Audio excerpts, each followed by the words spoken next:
Hello, welcome to Virgo Philippines. So, ito yung reading natin for Virgo, Sun, Moon, Rising, Venus, Jupiter, Virgo. Take only what resonates. Hindi po ito magre-resonate sa lahat. So, kunin mo lang yung mga messages na magre-resonate for you. Okay, let's start your reading, Virgo. Please do comment down below, guys. Ma-appreciate ko lahat ng likes, comments, and shares. Kung gusto mo magpa-personal reading, Jing Tarot Trader, para-search na lang siya sa Facebook. Kung gusto mo naman, pwede kang magpa-palm reading mula sa akin pag nag-avail ka ng crystals bracelet doon sa aking TikTok shop. Check mo na lang. Okay, let's start your reading. By the way, yung TikTok shop is Unicorn Princess Tarot. So, please do check it out. Anyway, let's start your reading. This is for the sign of Virgo. Knight of Pentacles. The Devil is here. This is your main energy. Okay. Okay. So you do have your Knight of Pentacles, the Devil, and the Ten of Wands.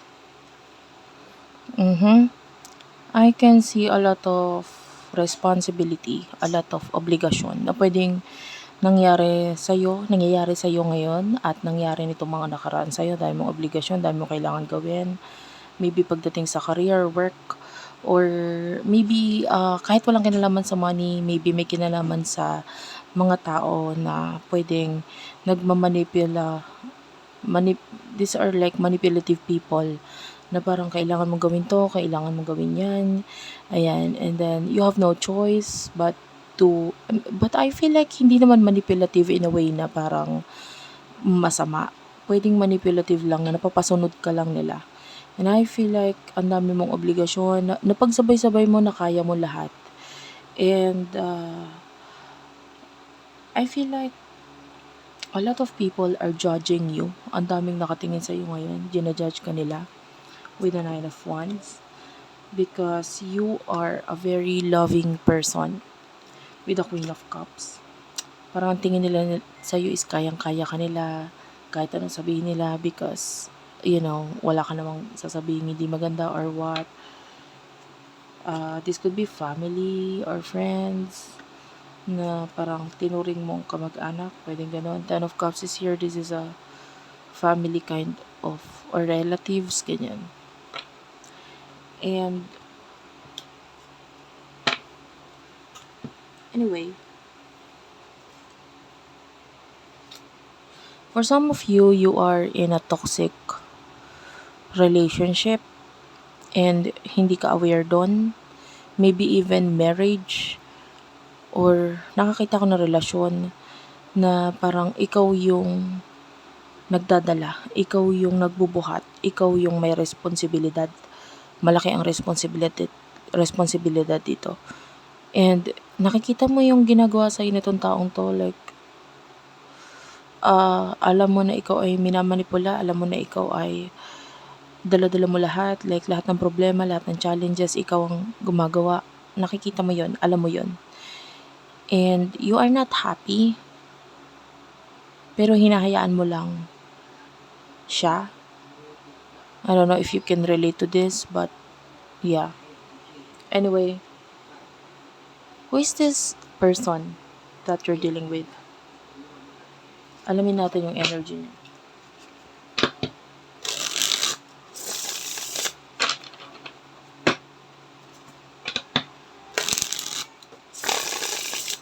The person you're dealing with, Virgo.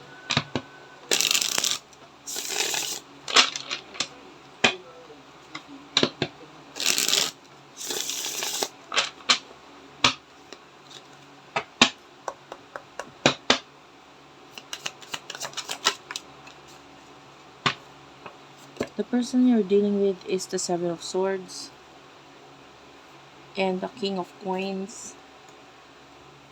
One more card.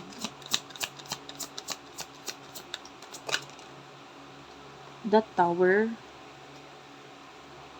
Bottom of the deck is the Eight of Coins.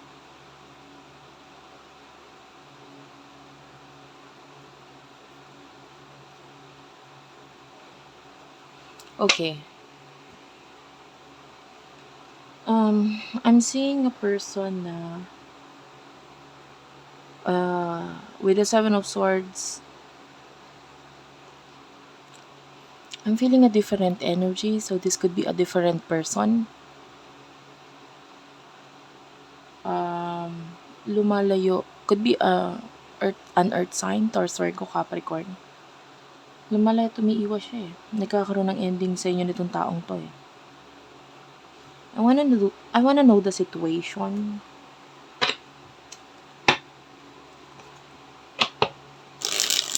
I feel like itong taong to nag-focus siya sa career, sa work. What is the situation between you and this person?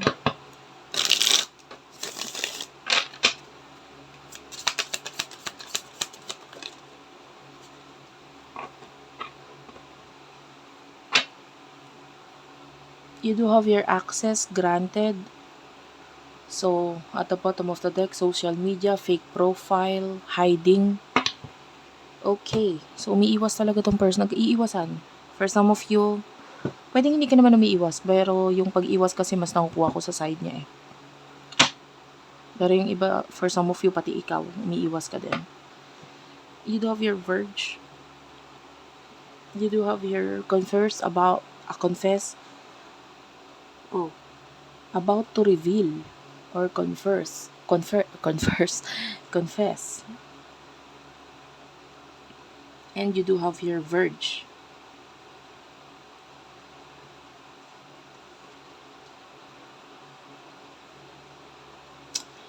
I feel like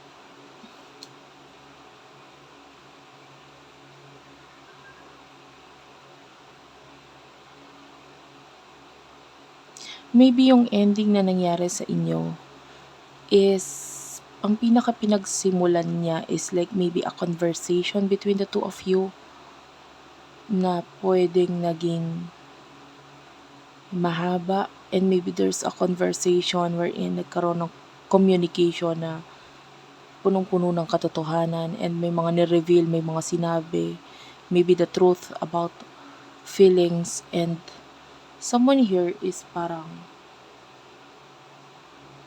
I don't know, I'm feeling like may connection pa rin through social media. Pero some of you pwedeng after nung confession, there's this silence. There's this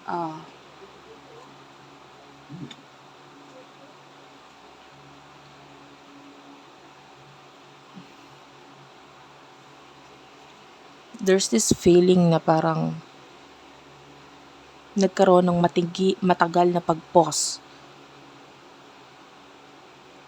or paghinto ng connection dahil dito sa communication. Maybe it happened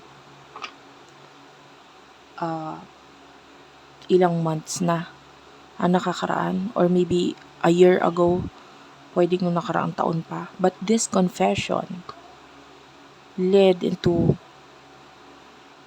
an ending, a tower moment between the two of you.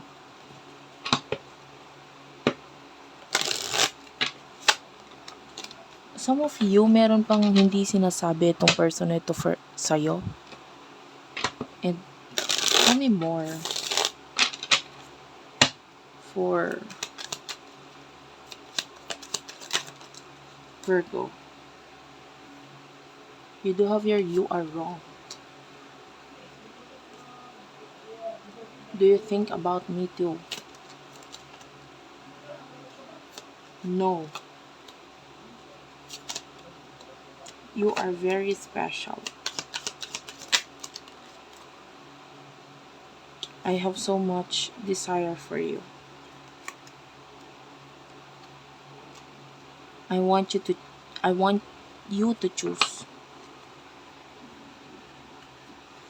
And I would do anything for you, and I just dream and wish for everything. I feel like for some of you, hindi naging totoo itong taong ito sa'yo. Like, there's a lot of no, you are wrong. So, yung mga sinabi niya in the past during that conversation, hindi totoo. Okay? And this person is thinking kung hanggang ngayon ba iniisip mo pa rin ba ako? And for what I can see here, you see this person as someone who is very special. Gusto mo siya eh. But someone here needs to choose. Kailangan pumili. And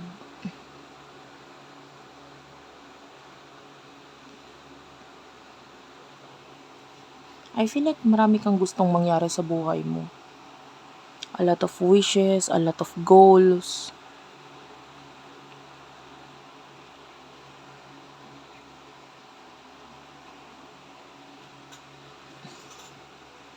And then there's this number 1 and number 10 na nagpakita dito. So, um,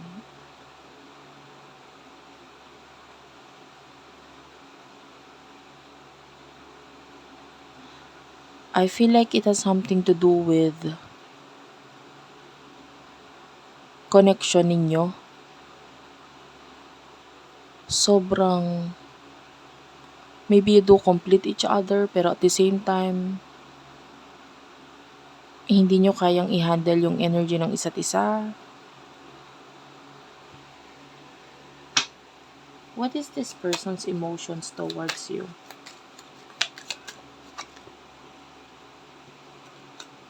Please give me time. I've never felt this way before. Okay.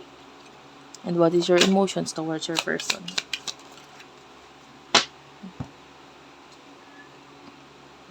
Do you even see me that way? And you matter. Kukuha din ako ng card sa deck na ito regarding sa emotions. What is your person's emotions towards you? Ego, and how about your emotions towards your person? There's this feminine energy here. One more card for your emotion. Shadow side. Okay, bottom of the deck is the receive. And I feel like itong person na ito is listening to his or her ego. Ma-pride kasi siya eh. So, regarding sa emotion niya, pwedeng hindi niya talaga inaamin ito sa'yo. Because, sabi ko nga pwedeng kabaliktaran nung sinabi niya sa'yo yung totoong emosyon niya talaga ngayon sa'yo. And hindi pa siya handa. That's the energy. And on the other hand, yung energy mo, yung emotions mo for this person, you do have the number 77 here. Mahalaga itong taong ito sa'yo. I'm feeling like there's a lot of silence between the two of you. You see this as the moon. So maybe you see your person as your soulmate, the one for you, or you see this person as someone na pareho kayo na focus sa mga kanya-kanya ninyong sarili, like maybe focusing sa mga changes. So, actually ngayon, importante pa rin siya, pero might be hindi na para gumawa ka ng movement para sa kanya. And it is because mataas naman talaga kasi ego niya. And I want to know about the devil here kasi there's another connection na lumalabas dito sa side mo.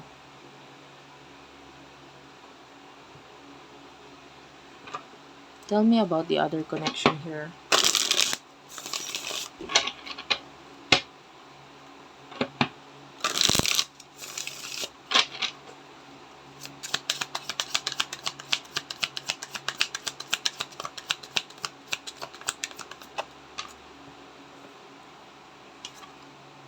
A realization,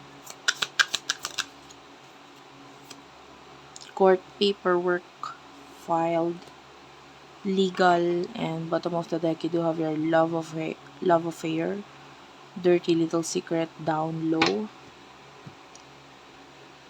Clarify this. Ito yung patungkol sa other connection. Listen to your heart. I think we should see other people. I don't know, if you are in a toxic relationship, which is pwedeng legal, may marriage, I mean, you have to listen to your heart. I feel like hindi mo na mahal tong taong to. You feel like you deserve someone else. Deserve din niya yung someone else. Then, I feel like you need to let this person go.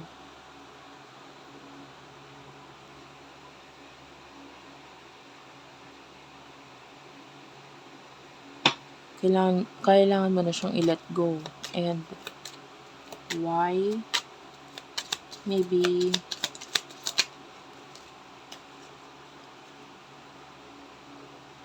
you do have here, I am so much pain. So, may nasasaktan lang kayo.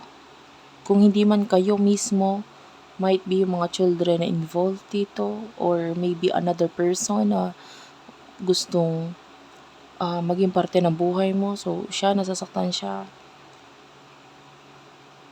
You are so beautiful. Why do you need me? So, bakit siya kailangang i-let go? Because you are so beautiful. You don't deserve this person, babae man o lalaki.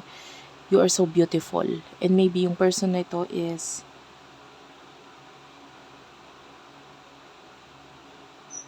you do have your number 44.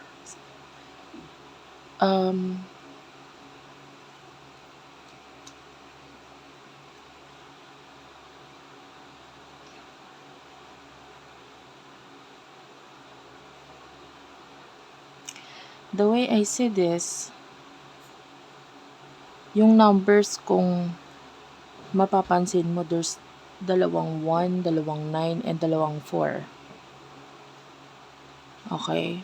And that is like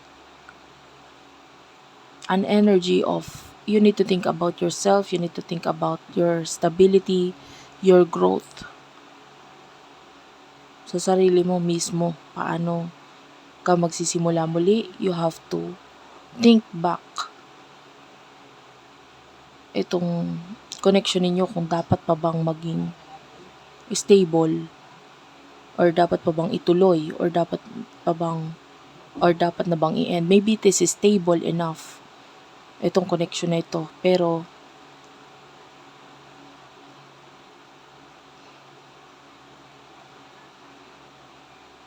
kailangan mong makinig din sa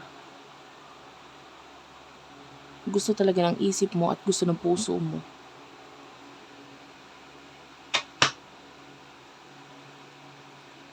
Meron pa isang card. I never imagined so much perfection.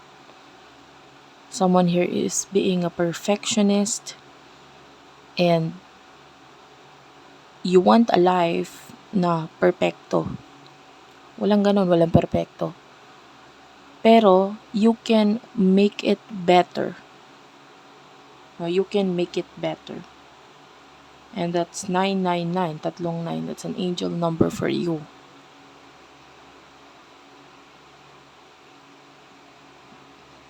Kaya mong gawing perfecto, or yung gusto mo na buhay, yung buhay mo ngayon, kung gagawa ka ng pagbabago. Tell me about the future for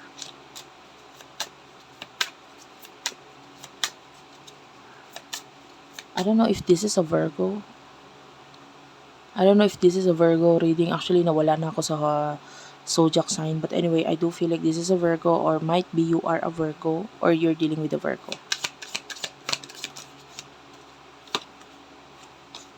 Racing, retaliation, and escapade.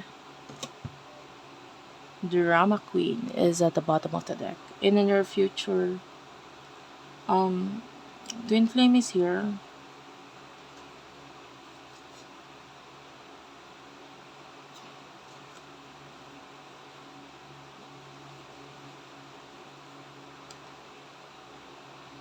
I can see a lot of travel, or someone is going to travel in the near future for you para maybe to have a vacation.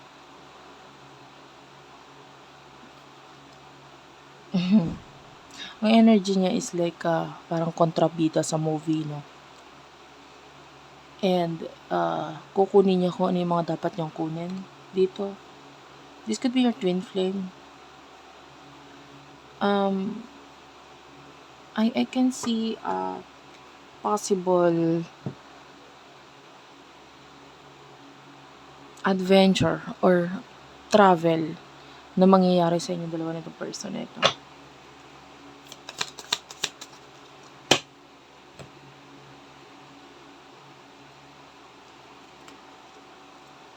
Yeah, there's this attraction, there's this hot energy between the two of you.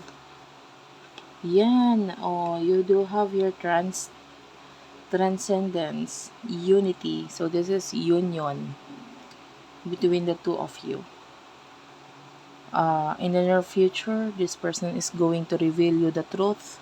And kahit hindi naman niya sabihin, actually makikita mo yun sa action niya, And what about the other person? What will be the future between you and the other person? You hurt me, but that's okay, I guess. Another 9. I think so. Yes.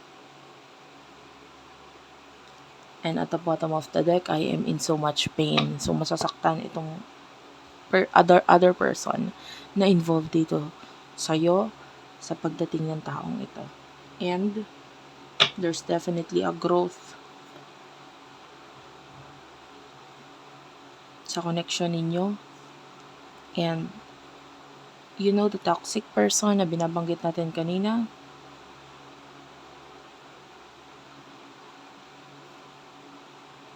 I can see it's like dumating siya sa buhay mo. Dapat mo lang talaga siya maranasan sa buhay mo. Pero kailangan mo rin siyang i-let go. Dahil unfortunately, hindi talaga siya para sa'yo. There's a lot of drama in the near future for you sa pagdating nitong taong to. I feel like nakagawa na ako ng reading na the same ang energy. So, might be napanood mo yung reading na yun and bumalik ka na naman to hear itong bagong reading. So, yung energy mo ulit ang nakuha ko. Anyway, that's it for now. Thank you for watching. I love you all and bye-bye.